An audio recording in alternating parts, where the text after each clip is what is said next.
Work energy and simple mechanics एक line में समझते हैं। अगर आपके पास एनर्जी है तो आप वर्क कर सकते हो, लेकिन बिना वर्क किए भी एनर्जी हो सकता है क्या? तो ये कनेक्शन बड़ा ही इंटरेस्टिंग है बच्चा, मजा आने वाला है। और मैं आपको बता दूं, एक एक टॉपिक्स पढ़ेंगे। कैसे पढ़ेंगे अभी ध्यान से देखो, ये चैप्टर है आपका, ठीक है। एंड देन मुझे इस चैप्टर में क्या पढ़ना है, और वाकई में बता दो फिजिक्स का चैप्टर और बड़ा ही मजेदार है भैया, क्योंकि इसमें मैकेनिक्स भी आ गया, मशीन्स भी आ गया है, मजा आ जाएगा भाई। तो शुरू करते हैं, मैं बताता हूं क्या क्या करना है। सबसे पहले वर्क डन पढ़ना है अपनों को। अच्छा, मैं कह रहा था एकदम टॉपिक वाइज पढ़ेंगे हम लोग। पहले वर्क डन पूरा निपटाएंगे, देन पूरा एनर्जी पढ़ेंगे, ठीक है, और इसके जितने भी टाइप्स है वो सब, देन पावर और सिंपल मैकेनिक्स। 3 टॉपिक 3 वीडियो, काम खत्म। और देन 1 शॉट लेकर आऊंगा, और याद रखना न्यूमेरिकल और सारे कॉन्सेप्ट्स ऐसा कि बवाल है। चलो भाई देखते, शुरू करते हैं। Work done, energy and it's form, power and simple mechanics. तो शुरू करते हैं, एकदम पहले रिकैप करते हैं भाई, पहले रिकैप करते हैं। देखो, हमने क्लास 9th में फिजिक्स पढ़ा, सबसे पहले पढ़ा चैप्टर 4 मोशन अराउंड अस। इसमें हमने बात करी मोशन की, ठीक है। अब सबसे इंपॉर्टेंट बात है कि यार अगर मोशन होगा तो भाई फोर्स की तो बात करनी पड़ेगी, तो उसके लिए हमने पढ़ा चैप्टर 6, बकायदा पढ़ लिया। अब सवाल यह हुआ कि अगर किसी पे फोर्स लग रहा है तो यार वो डिस्टेंस ट्रेवल करेगा, डिस्टेंस कवर करेगा या डिस्प्लेसमेंट कवर करेगा। तो भाई साहब यहां पे आ जाएगा आपका चैप्टर 7।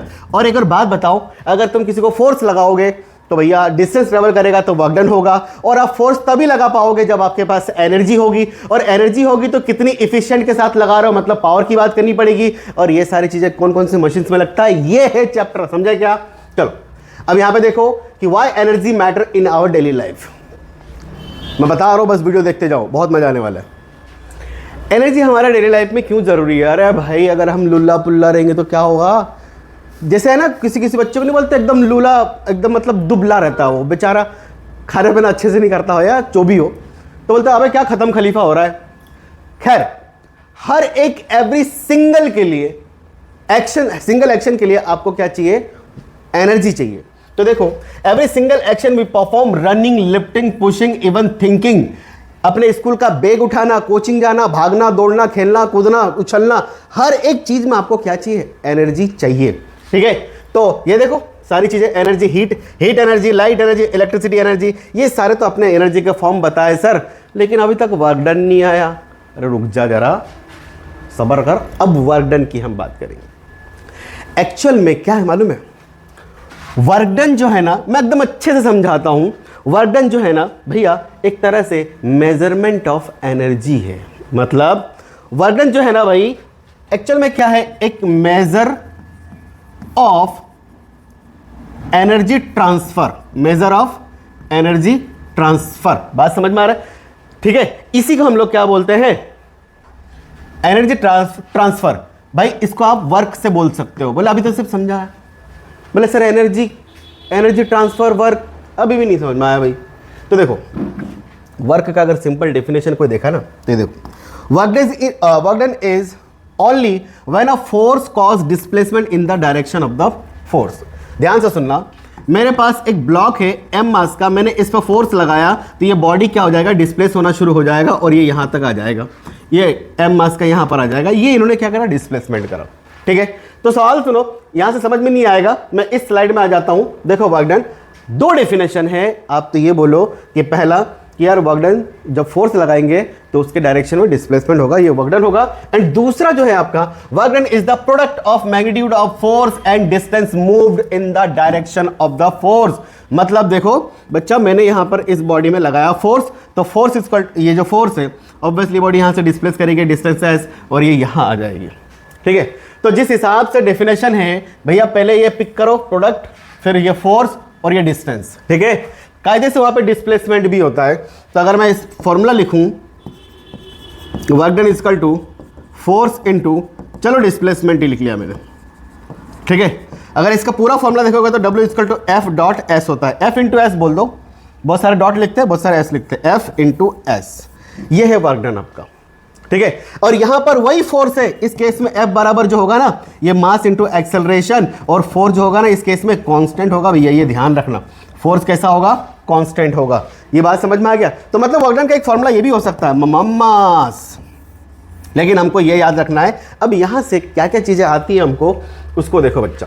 सबसे पहले ऐसा यूनिट, अभी अभी वर्क डन का फॉर्मूला पढ़ा अपन ने, फोर्स इंटू डिस्प्लेसमेंट, एस बोल देता हूं मैं, इंटू, या फिर कोई लिखते नहीं या फिर क्रॉस कर देते, कोई दिक्कत नहीं।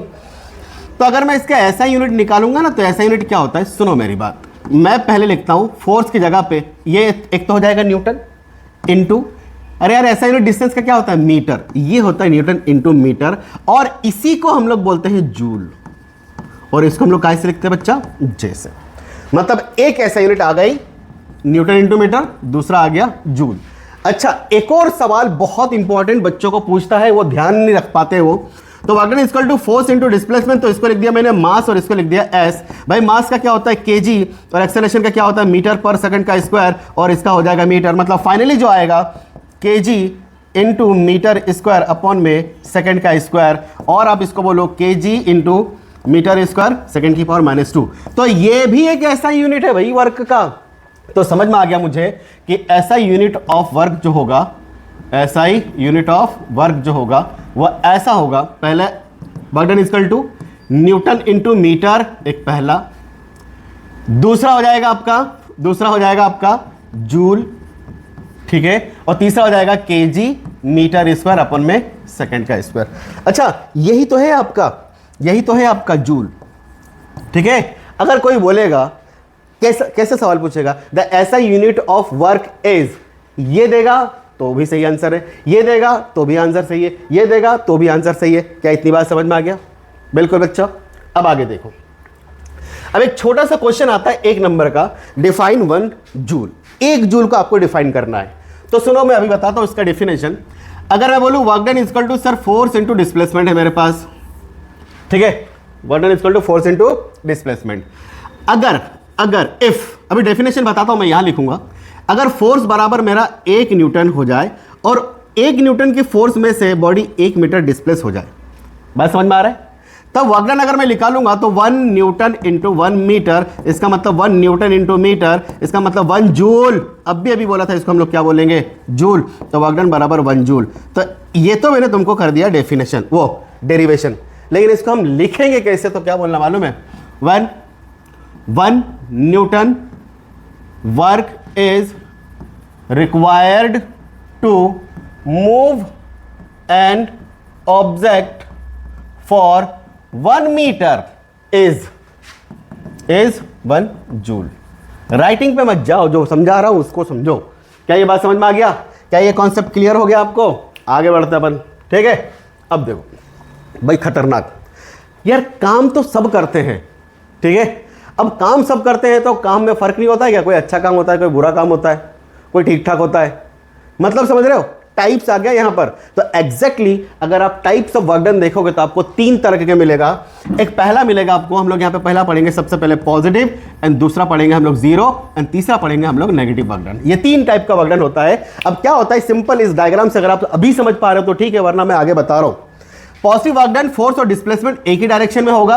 0 वर्क डन मतलब फोर्स और डिस्प्लेसमेंट आपके एक दूसरे के परपेंडिकुलर होंगे, और नेगेटिव मतलब क्या होगा, एक दूसरे के अपोजिट होगा। ये डायग्राम आपके बहुत काम आने वाला है फिगर के साथ। अभी बताता हूं मैं इसके बाकायदा एग्जांपल और न्यूमेरिकल के साथ। पहला देखो, एक्चुअल में वर्क डन का जो फॉर्मूला होता है ना, ये वो नहीं होता है जो हम पढ़ते हैं। नहीं होता है, ऐसा नहीं कि सर आपने तो बोला होता ही नहीं है। हम लोग अभी क्या पढ़ रहे हैं, work done is equal to force into displacement. क्या हम यही पढ़ते हैं?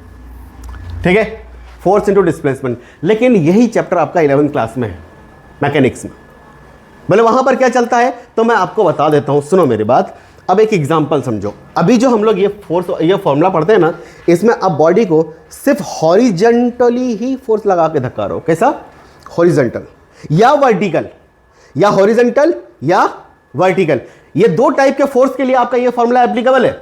लेकिन जब ये फोर्स डायगोनली लगेगा, ऐसा, कैसा? ये ऐसा, तो अगर ये बॉडी ऐसी उठ रही है तो इसके ना दो तरफ का फोर्स लग रहा है। जैसे ये है मेरे पास पेन, इसको मैं ऐसा रगड़ रहा हूं, तो एक फोर्स जो इसको आगे की तरफ लेके आ रही है हॉरिजॉन्टल, और एक फोर्स जो इसने ऊपर की तरफ इसको बैलेंस कर रखा है। नहीं तो छोड़ दूंगा तो ये गिर जाएगा ना।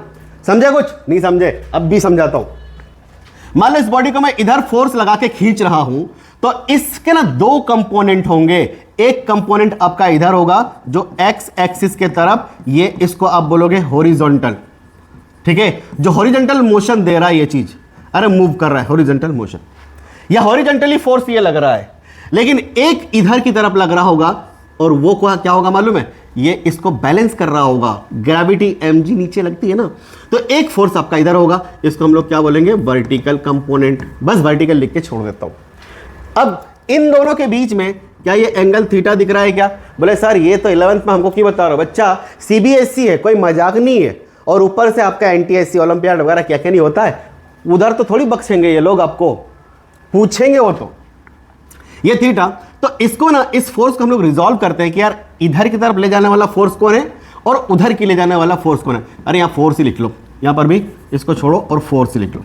तो इधर जो फोर्स लेके जाता है उसका नाम होता है एफ कॉस थीटा, और इधर जो ले जाएगा उसका नाम होगा एफ साइन थीटा, ठीक है भाई। अब सवाल देखो, वर्क डन का जो फॉर्मूला डेफिनेशन होता है, बोले force acting on a object in the direction of force acting on a object then displacement are in the direction of force. मतलब ये हुआ कि यार जिधर तुम फोर्स लगा रहे हो डिस्प्लेसमेंट भी उधर के डायरेक्शन का लोगे आप, ऐसा कुछ डिस्प्लेसमेंट लोगे, मतलब ये ब्लॉक आपकी यहां आ जाएगी, बिल्कुल बिल्कुल ऐसा ही ये एफ, लेकिन इधर कौन लेके जाने वाला है, इधर आपको एफ कॉस थीटा, ये डिस्प्लेसमेंट कवर करा कि नहीं करा।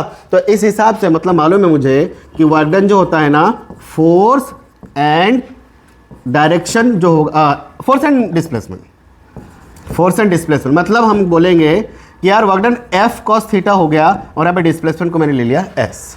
तो finally work done equal to क्या हो जाएगा मेरे पास, एफ एस कॉस थीटा, ये होता है असली फॉर्मूला। बोले सर थीटा क्या है मालूम है, थीटा जो है ये एंगल है, क्या है थीटा, एंगल है, किसके किसके बीच में, ये देखो फोर्स एंड डिस्प्लेसमेंट के बीच में, कायदे से ये है force and direction, force and direction of displacement, या जो भी बोलो यार, इन दोनों के बीच का एंगल रहेगा। अभी यहाँ पे क्या बन रहा है थीटा, तो यहाँ पे क्या लिया मैंने थीटा। अब सवाल आता है कि सर ये थीटा क्या है, ये थीटा का क्या रोल है, तो आपको बता दूं, ये जो थीटा होता है ना, ये एंगल, ये थोड़ा बहुत आपको 10th में पढ़ना पड़ेगा अगले साल, लेकिन मैंने अभी बोला फिर बड़े एग्जाम में आपको पूछेंगे, सीबीएसई में पूछता है। और ये जो थीटा कॉस थीटा है, कॉस थीटा की वैल्यू यहाँ पे 3 कंडीशन आएगी आपकी, एक आएगी 0 डिग्री, एक आएगी 90 डिग्री और एक 180 डिग्री सॉरी 0 डिग्री कब बनता है, 0 डिग्री कब बनता है, मैं आपको यहाँ 3 डायग्राम बना देता हूं मैं आपको। 0 डिग्री जब आपका फोर्स इधर जाएगा और आपका डिस्प्लेसमेंट भी इधर होगा, तब इन दोनों के बीच में जो थीटा बनेगा 0 डिग्री बनेगा।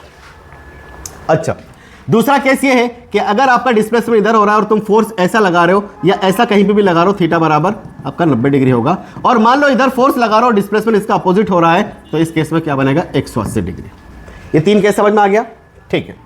और अगर आप बोलोगे cos 0 की वैल्यू क्या होती है 1, cos 0 की वैल्यू कितनी होती है 1, और cos 90 की वैल्यू कितनी होती है बच्चा 0, एंड cos 180 की वैल्यू होती है माइनस का 1। क्लियर, इतनी बात हो गई। ये आपको याद रखना पड़ेगा और आपको इतना ही पूछा जाएगा।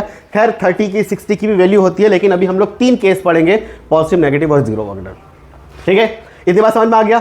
ये एंगल जो फोर्स और डिस्प्लेसमेंट के बीच में डायरेक्ट बोल दो, डायरेक्शन ऑफ डिस्प्लेसमेंट कुछ भी बोल दो, इनके बीच का एंगल होना चाहिए। बोले सर इतना तो समझा दिया, लेकिन टाइप्स पे आए नहीं आप। देखो पॉजिटिव वर्क डन, अभी बताता हूं मैं positive work done. Force and displacement are in the same direction. Example, kicking a ball. भाई एक बॉल को तुम ऐसे किक करोगे तो यार जिधर तुम्हारा फोर्स लग रहा है बॉल उधर ही जा रही क्या, ठीक है। यहां देखो, इधर ऐसे फोर्स लगा रहा है तो डिस्प्लेसमेंट मेरा ऐसे ही होगा क्या। तो बस इस केस में मेरे पास फोर्स भी इधर है और डिस्प्लेसमेंट भी इधर है, थीटा बराबर 0 डिग्री मिल गया। तो आपको मालूम है we know what work done equal to F S cos theta. तो वर्क डन इक्वल टू क्या हो जाएगा एफ और एस, और यहां पर मैं लिखूंगा कॉस 0 डिग्री, तो work done equal to F S. Cos 0 की वैल्यू अभी अभी सिखाया बच्चा 1 होता है, 1 होता है, ठीक है। 10th क्लास में और अच्छे से पढ़ लोगे आप। अरे कहा गया, ठीक है। तो work done is equal to क्या आ गया मेरे पास एफ और एस। क्या ये पॉजिटिव है क्या ये पॉजिटिव है क्या, ठीक है। बोले सर ये तो ठीक है, पॉजिटिव समझ में आ गया। तो इस तरीके से वर्क डन को हम लोग बोलेंगे पॉजिटिव। भाई जिधर आप फोर्स लगा रहे हो उधर ही अगर उसका डिस्प्लेसमेंट हो रहा है तो पॉजिटिव वर्क डन है, अदरवाइज वो नहीं है। बोले सर एग्जांपल बताओ। देखो एग्जांपल मेरे पास 2 एग्जांपल है। क्वेश्चन देखो, a force of 20 Newton is applied on a box. ये रहा आपका बॉक्स, ठीक है। इसमें 20 न्यूटन का फोर्स लगा रहा भाई साहब, F बराबर 20 न्यूटन। ठीक है, विच मूव 5 मीटर, ये मूव होके कितना आ गया 5 मीटर, कहां तक आ गया, ये यहां तक आ गया।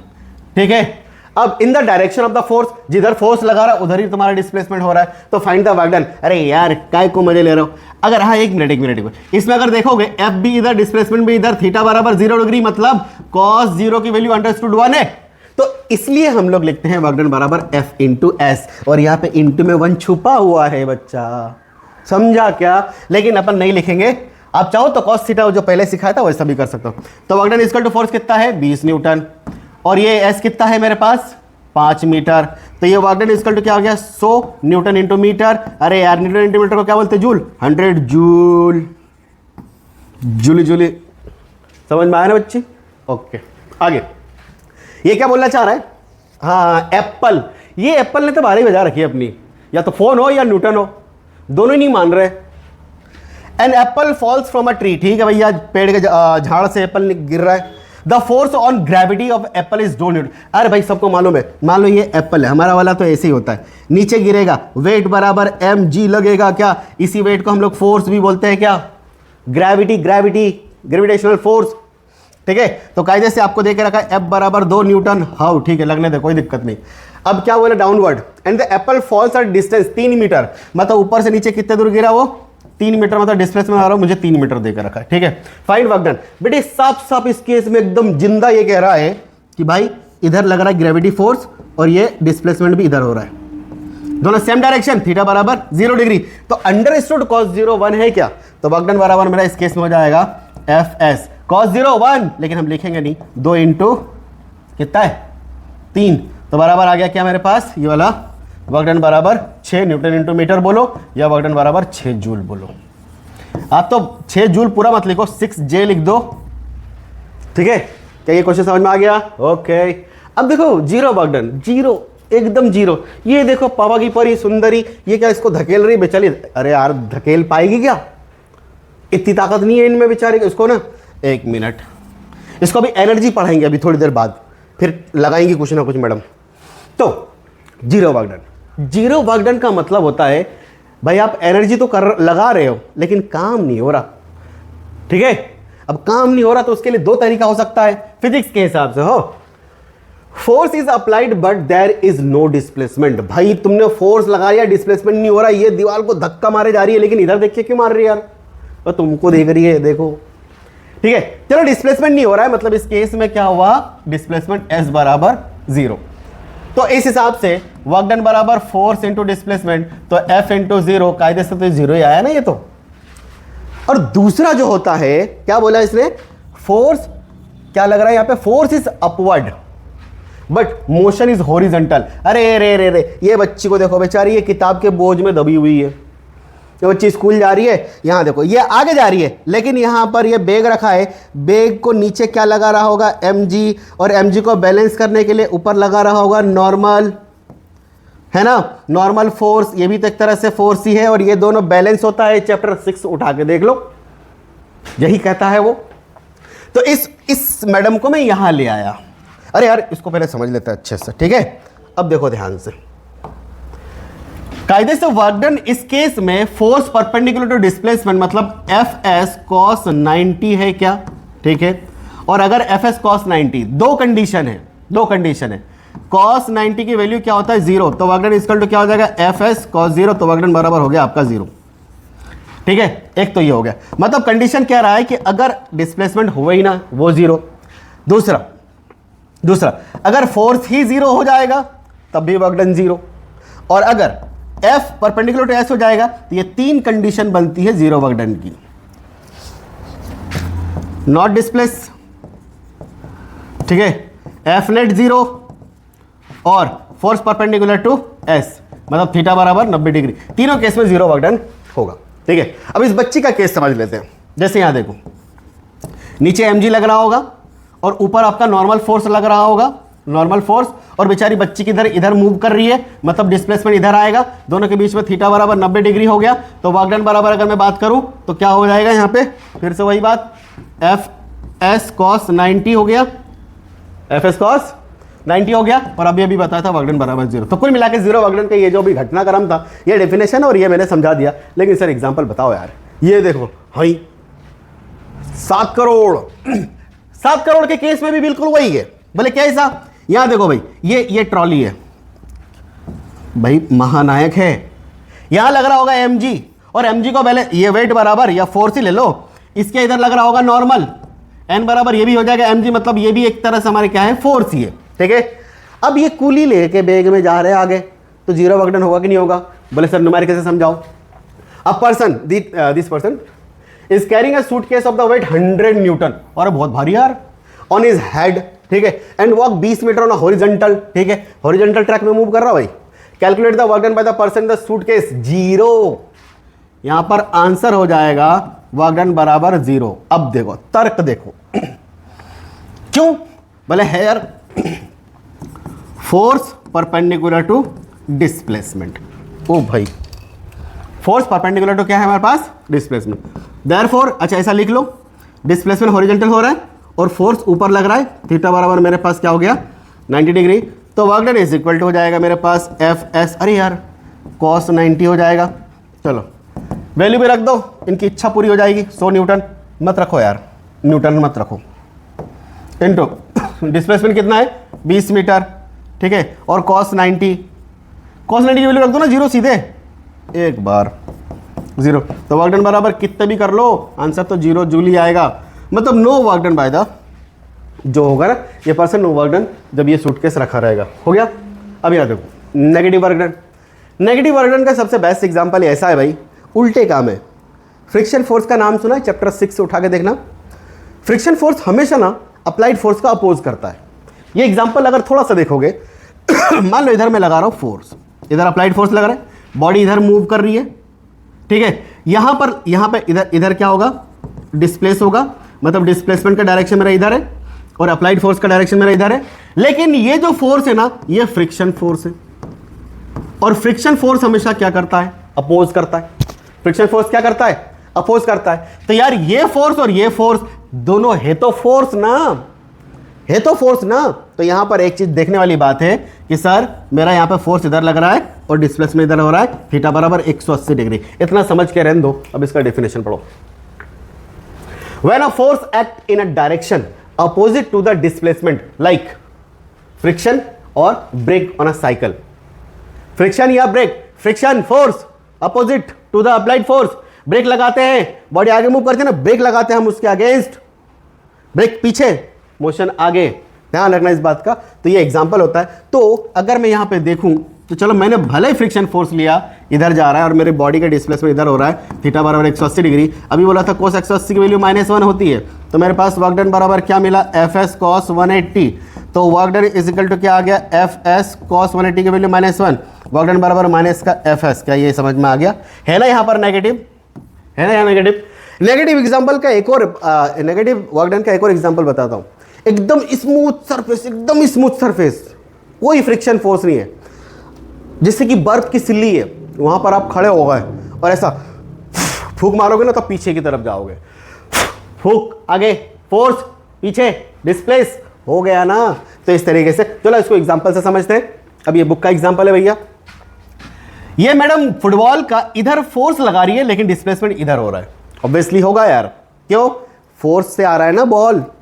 क्वेश्चन क्या कह रहा है ये figure, while saving a goal, a goalkeepers hand moved back by 15 centimetre, मतलब कुल मिला के एस बराबर 15 सेंटीमीटर अभी हमको देके रखा है। सॉल्यूशन जब अगर मैं करूं तो as she stop the ball while applying a force 200 Newton.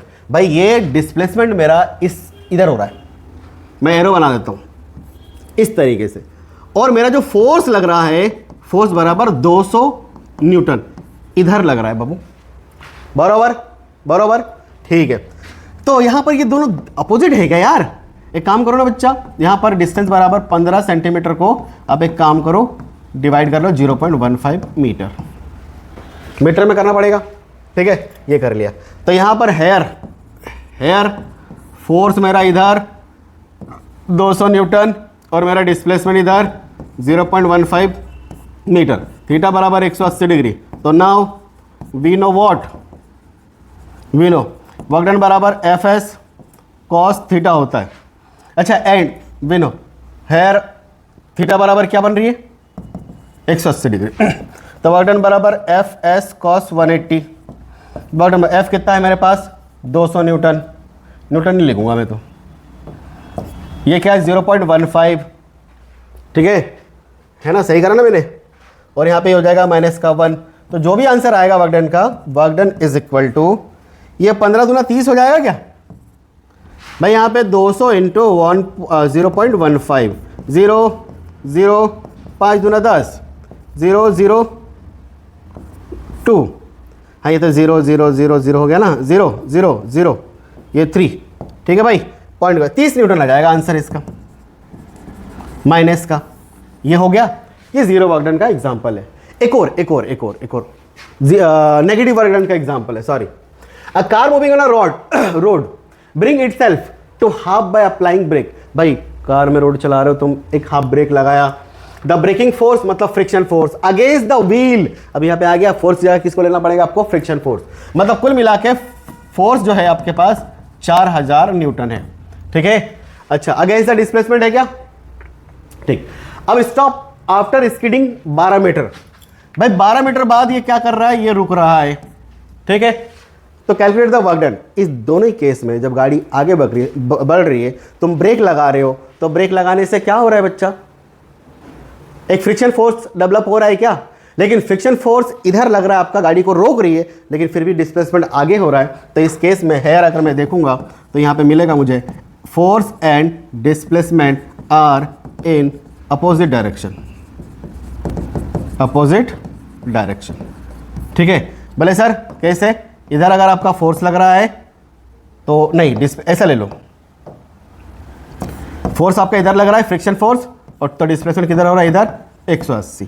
तो हेयर में बोलो थीटा बराबर 180 डिग्री, तो therefore work done equal to क्या हो जाएगा, एफ एस कॉस 180 डिग्री, वही एफ एस कॉस थीटा से। तो work done equal to F बराबर क्या आ गया आपका 4000 न्यूटन, एस बराबर 12 और ये हो जाएगा माइनस का 1। तो क्या हो जाएगा वर्क डन बराबर 12 4 48, ठीक है, 48,000 न्यूटन, ठीक है। अच्छा इसको अगर किलो न्यूटन में joule joule joule joule joule भाई न्यूटन नहीं बोलना, जूल। तो वर्क डन इक्वल टू इसको ऐसा कर लो 48 किलो जूल, क्योंकि आपको मालूम है 1 किलो बराबर 1000 होता है, ठीक है। तो ये हो गया आपका आंसर। देन अब हम बात करेंगे एनर्जी की, और इसमें आता है डेरिवेशन, और डेरिवेशन तो ये 200% आपके स्कूल के एग्जाम वाला पूछेगा। अब हम ये शुरू करेंगे।